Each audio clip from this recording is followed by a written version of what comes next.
Estão conseguindo ver o slide? Sim, perfeitamente. Sim. Ok. Então, gente, correção da aula de hoje, capítulo 7.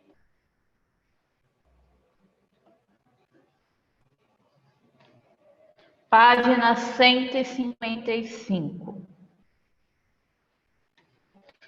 Questão número 1. Lê para mim a questão número 1, Murilo.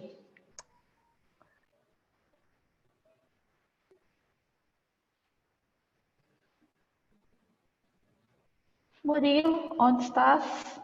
Estou aqui. Lê para mim a questão 1. Beleza. De acordo com o que estudamos, faça uma pesquisa em livros e na internet sobre liberalismo econômico. E aí, gente, quem pode me falar o que é o liberalismo econômico? Posso? Pode? O liberalismo econômico era uma medida adotada era uma ideologia adotada pelos iluministas de que o Estado, as grandes potências, elas não poderiam interferir diretamente na economia, como a igreja, o rei, o Estado em si, sabe? Certinho, João. Isso mesmo. Então, gente, basicamente, o liberalismo econômico, ele foi uma corrente que teve influência dos pensadores iluministas, tá bom? E ele dizia que o Estado não poderia intervir na economia. Então, eles vão fazer uma crítica muito grande ao absolutismo, que interferia muito nas questões econômicas, e eles também vão fazer uma crítica ao mercantilismo, com a questão aí da exploração e a não aceitação do livre mercado. Questão número 2. Lembra a minha questão 2, Tainá? Tainá? Oi. Comente. Lei do melaço.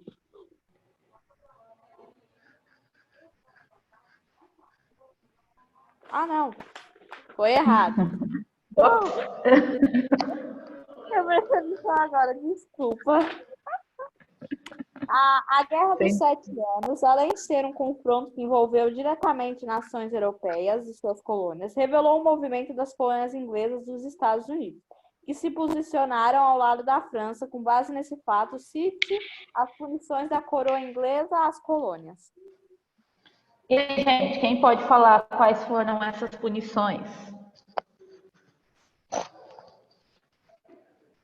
Alguém? E eu? Vai, João. Alguém quer responder, por favor? Posso responder? Se quiser, pode responder. Lei do açúcar, lei do selo e lei do aboletamento. Tem a ver com as leis, tá? Só acrescenta aí no aumento de impostos e o aumento da exploração. Mas tá certo. Bom, gente, basicamente aí o que a coroa inglesa fez para punir as colônias por terem ajudado a França durante a Guerra dos Sete Anos foi justamente criar diversas leis de acordo com o interesse da Inglaterra, o que vai aumentar o preço dos produtos de maneira geral, vai aumentar os impostos e a exploração na região.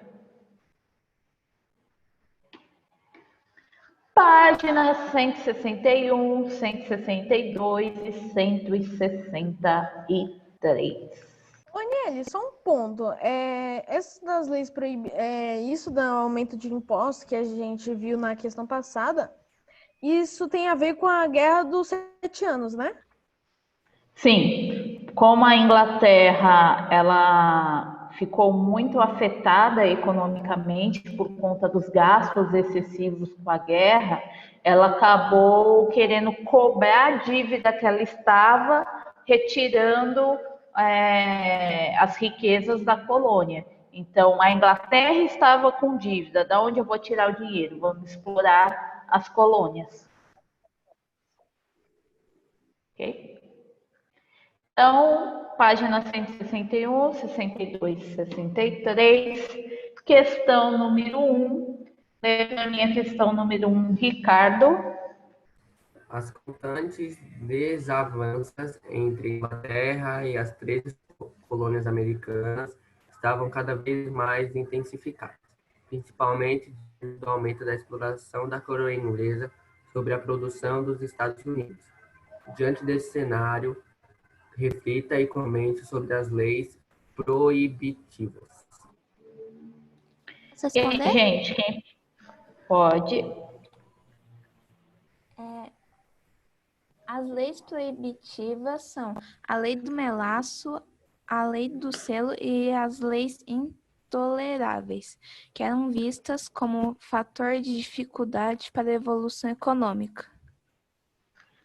Ok, muito bem. Pessoal, vamos lá. Duas situações elas foram decisivas para que eles aplicassem as leis proibitivas. O primeiro foi os gastos que a coroa inglesa teve, principalmente com a Guerra dos Sete Anos, e o segundo foi por conta do posicionamento dos colônios contrário aos interesses ingleses e, claro, dos franceses. Então, a Inglaterra impôs essas leis para cobrir os gastos que ela teve com a guerra, ao mesmo tempo como uma forma de punição aí às colônias por conta delas terem apoiado os franceses. E aí os ingleses estabeleceram a lei do melaço e a lei do selo para tentar aí aumentar os seus lucros. Dúvidas? E só, o professor, um dos pontos interessantes é eles queriam recuperar o dinheiro que foram gastos na guerra. Só que essas leis aumentaram ainda mais as revoltas dos colonos, né? Isso fez com que eles ficassem ainda mais bravos, eles quisessem se revoltar. Isso mesmo. Questão número 2. Lê para mim a questão número 2, Rafael. Comente. Lei do melaço. E aí, Posso quem pode responder? falar sobre a lei? Pode. Foi implementada durante o reinado de George II. Essa lei estabelece uma taxa de 6 pences para a coroa inglesa por galão de melaço. Se os colonos ingleses comprassem de colônias não inglesas. O objetivo dessa lei é inibir o comércio desse produto com os territórios nas Antilhas que não estavam sob o domínio da Inglaterra. Certinho, Júlia. Então, gente, basicamente, a lei do melaço. Essa lei vai estabelecer um imposto para o comércio do melaço que não fosse das colônias inglesas. No caso aí, os colonos do norte dos Estados Unidos, eles compravam muito melaço das Antilhas francesas. E aí a Inglaterra, para evitar esse comércio com as Antilhas francesas, começou a colocar uma taxa de imposto muito alta para que os colonos do norte pudessem comprar o melaço das Antilhas francesas. Questão B. Lê para mim a questão B, Nicolas.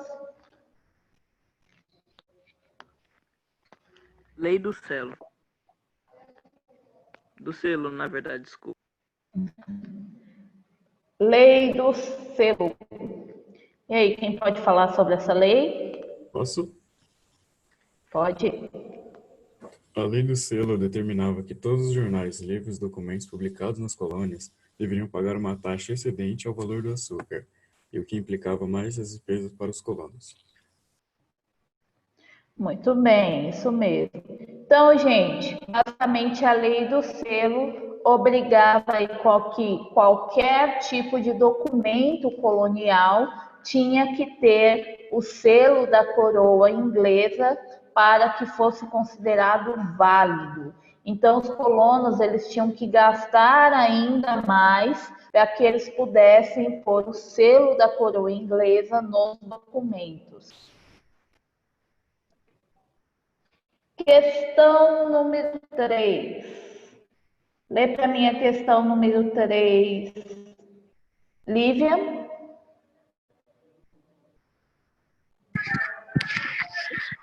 As relações entre os colonos americanos e a coroa inglesa cada vez mais se complicavam. A situação piorou após a Guerra dos 7 Anos. De posse dessa informação, analise a relação entre os colonos e o parlamento inglês. E aí, gente, quem pode me falar dessa relação? Posso falar? Pode. Alguém quer falar ou... Quer falar? Pode ir, João. Ok. A relação principal era que, após a Guerra dos 7 Anos, a Inglaterra sabia que os colonos eles estavam contra o governo inglês. E por causa disso, os ingleses começaram a aplicar cada vez mais impostos, a aplicar todas as leis, e os colonos ficaram muito revoltados. E aí se deu esse processo de revolta, tanto que, se eu não me engano, naquele episódio em que eles jogaram todas as caixas em direção ao mar. Isso daí foi meio que uma declaração, né, de revolta contra a Inglaterra. Isso mesmo. Então, gente, o que acontece?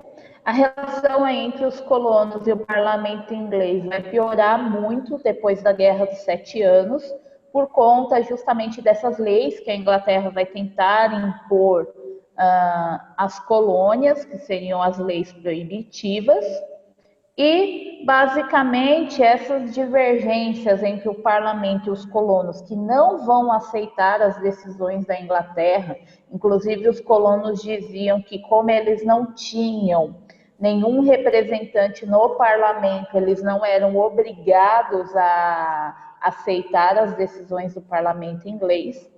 E isso, então, vai gerar todo o confronto entre os Estados Unidos e o parlamento da Inglaterra, que vai culminar na guerra pela independência.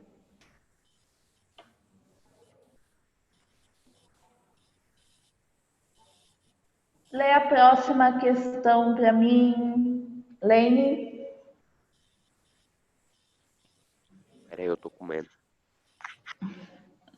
Ops. Caraca, mano, no meio da live solta Meu essa, Deus. mano.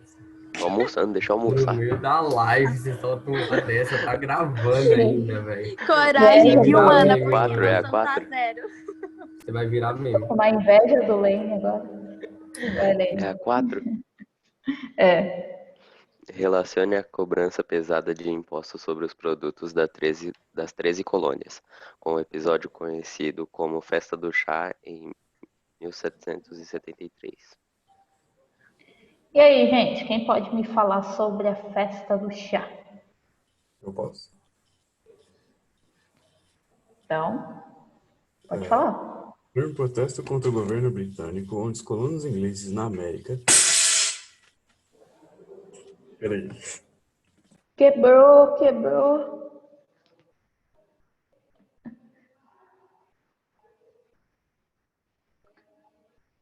Posso ir no lugar dele? Rafael ficou tão Protesto empolgado contra o para falar.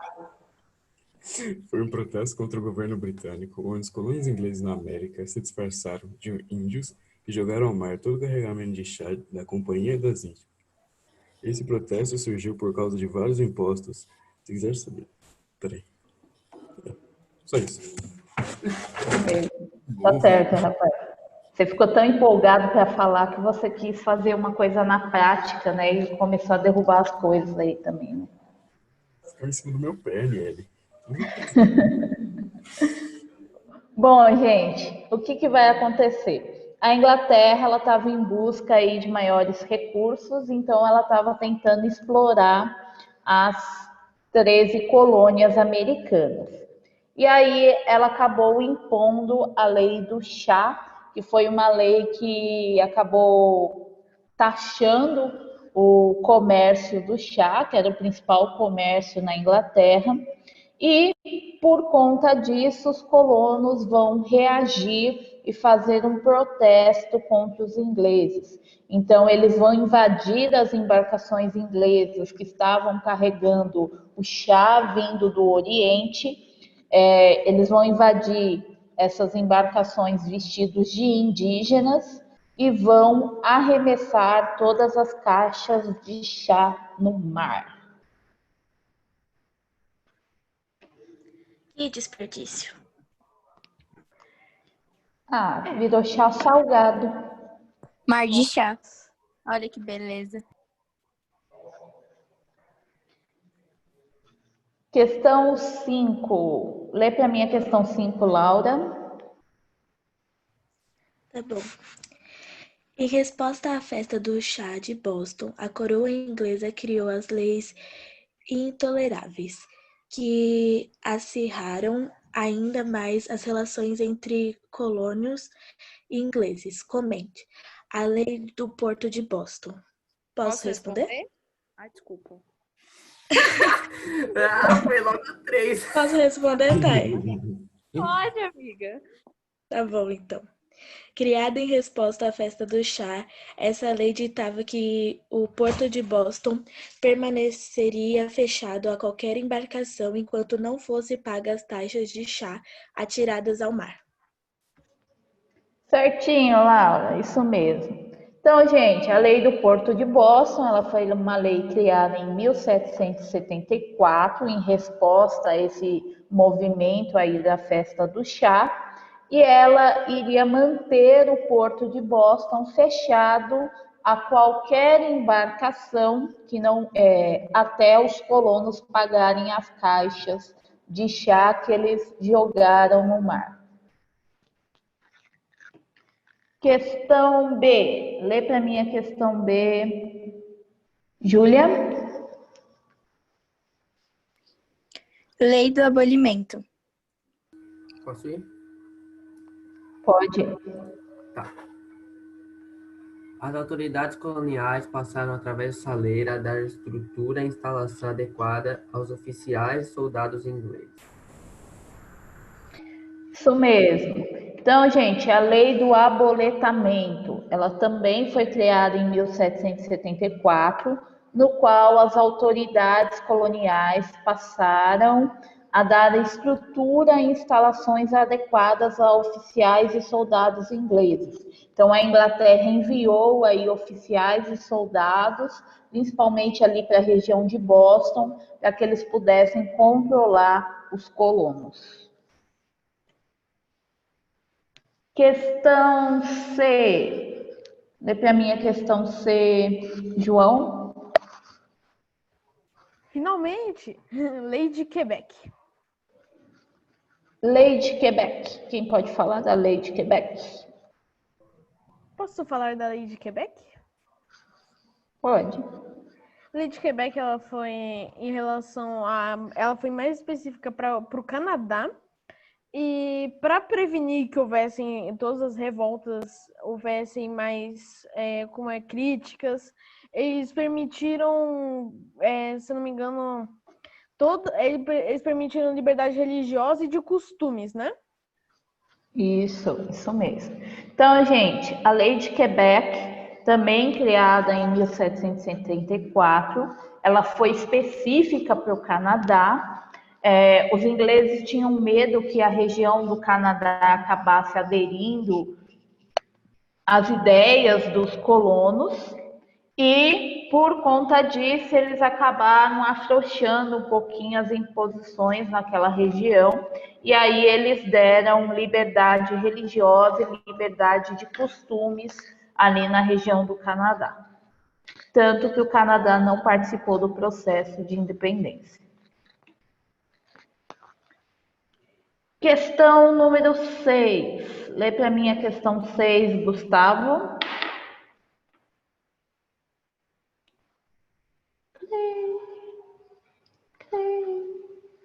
Gustavo. Ele saiu da live, né? Gustavo tá jogando. Ele saiu da live Pare faz de um tempo jogar, já. Gustavo. Ele Me saiu da consumente. live, não acredito. Vou dar falta para ele, calma aí. Vou dar falta.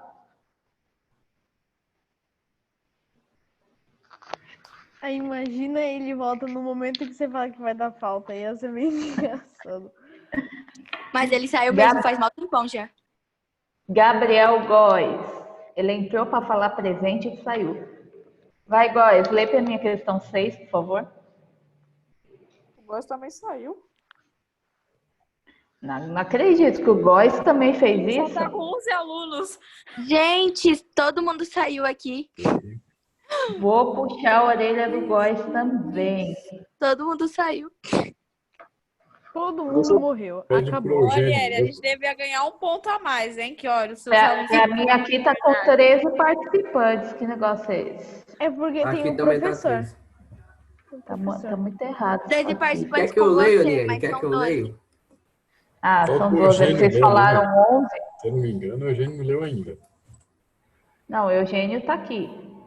É, Porque ele me respondeu a chamada pelo chat e eu tô imaginando que ele não tá com microfone. Estou errado, Eugênio? Você tem microfone? Não, ele sempre tá sem microfone. Porque ele tá jogando, gente. Aí ele usa o headset pra jogar, entendeu? Ele não usa pra usar na live. Então, beleza. Ana Beatriz, lê para mim a questão 6. Todo o processo de independência é dado de forma lenta e progressiva, fruto do curso natural da política, economia e sociedade, que geralmente desencadeia conflitos. Nos Estados Unidos, além do processo conflituoso, as ideias iluministas influenciaram vários momentos de debates e discussões sobre a emancipação estadunidense. Reflita e cite 2 desses momentos. E aí, gente, quem pode me falar esses momentos em que a gente tem a reflexão e a implantação de ideias iluministas?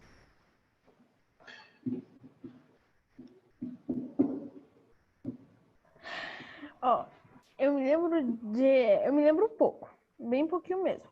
Mas eu me lembro que foi em um congresso da Filadélfia, né? Foi em um momento da Filadélfia em que George Washington ele discutiu sobre o fim das leis proibitivas, que elas meio que eram abusivas, sabe, em um determinado sentido, e também que foi debatido no Congresso da Filadélfia, foi debatido sobre a independência dos Estados Unidos. Essas duas ideias, elas se baseiam no iluminismo, porque o iluminismo, ele defende a liberdade, sabe, defende o direito, e também defende a queda do absolutismo. Muito bem, isso mesmo. Então, gente, nós temos 2 momentos que foi justamente nesses 2 congressos, tá? O primeiro congresso da Filadélfia, ele ocorreu em 1774, só teve a participação do norte das 13 colônias, e aí a gente tem nesse primeiro congresso a imagem de George Washington, e ele tinha o foco principal na luta pelo fim das leis proibitivas, tá? Então, nesse primeiro momento, o foco deles era justamente acabar com essas leis. Os ingleses, eles não aceitaram as proposições do Congresso da Filadélfia e, por conta disso, os ingleses partiram para a guerra como uma retaliação a esse primeiro congresso. E aí começou toda a briga em prol da independência. No meio dessas batalhas entre os colonos e os ingleses, a gente tem a elaboração do segundo Congresso da Filadélfia, realizado em 1776. Nesse, teve a participação tanto do norte quanto do sul das 13 colônias, e o foco da discussão foi em torno realmente da independência dos Estados Unidos. E aí, nesse segundo congresso, a gente tem a figura de Thomas Jefferson, que vai ser o cara que vai assinar a Declaração de Independência. Ô, professora, eu só gostaria de apontar uma coisa. Normalmente as minhas respostas tem umas que vão estar incorretas, não vão estar iguais ao que eu estou respondendo aqui, porque sempre antes de começar uma live eu dou uma estudada para responder as perguntas, certo? Aí às vezes pode ter alguma coisa errada. Aí pode existir. Tudo bem, João, sem problema. O importante é você corrigir aí nas suas coisas, tá bom? Professora, como fala o nome daquele George? Qual? O George Washington? É Washington? George Washington. Ah, beleza. Se não me engano, ele foi o primeiro presidente dos Estados Unidos? Sim. Isso. Foi. Questão número 7. Lê para mim a questão número 7. Murilo. Tá. Pode ler? Pode. Para muitos historiadores, a independência dos Estados Unidos influenciou outros movimentos, como a Revolução Francesa e a independência da América Espanhola. Analise essa informação. Posso E responder? aí, gente? Pode. Sim, a independência dos Estados Unidos, movimento influenciado pelo iluminismo, foi responsável por influenciar outros movimentos, sendo o verdadeiro significado de livrar-se da opressão da metrópole no Novo Mundo. Tá certinho, Tainara. Bom, gente, a independência dos Estados Unidos, ela vai influenciar diversos outros movimentos que vão ser aí movimentos de emancipação, seja na colônia ou até mesmo no processo da Revolução Francesa. Foi um exemplo que, a partir das ideias iluministas, você poderia criar algo realmente na prática. E os Estados Unidos foi o primeiro a dar esse passo.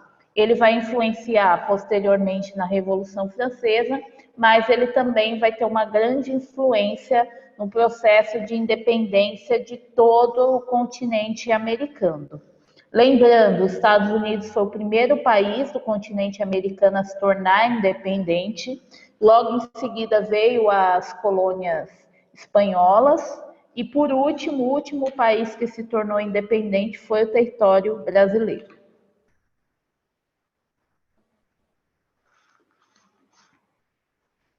Vestibular e Enem, páginas 164 e 167. Confiram aí as respostas de vocês. Mano, Daniel, eu tava falando aqui com o Rafael, eu perguntei o que foi que caiu no pé dele. Ele falou que foi logo a porta que caiu no pé dele. Foi o quê? A porta. A porta? Caramba. Machucou? Não. Que bom. Pô, mano, como é que o maluco derruba a porta? É a ânsia de querer participar da aula. A emoção do momento. Confiram aí as alternativas, gente. Ô, Nelly, eu até me lembro que você falou que nos capítulos da Inconfidência Mineira, Conjuração Baiana, você mesmo citou que todas as outras revoluções, a independência, tudo isso ocasionou pelas ideias iluministas eles começarem a fazer essas revoltas, né? Isso. As ideias iluministas foi o grande palco, assim, ideal para todos esses processos que ocorreram. Por isso que a gente viu as ideias iluministas lá no comecinho do ano, porque elas vão acabar influenciando tudo que a gente vai ver aí até o fim do ciclo de vocês. Foi o gatilho, né? Porque qual que é o principal ponto das ideias iluministas? É a igualdade, é a opressão ao absolutismo, ou seja, tem governos que na época eles eram super absolutistas, eles queriam ter o poder total sobre o Estado, e essas revoluções elas ocorreram especialmente para tentar abaixar esse poder, para tentar deixar o poder limitado, que era muito frequente, né, na época, ter um rei tipo um rei muito autoritário. Sim, que interferisse em tudo, na religião, interferisse na economia, na política, interferisse em tudo. Isso mesmo. Bom, gente, fechar aqui. Vou parar de gravar, tá bom?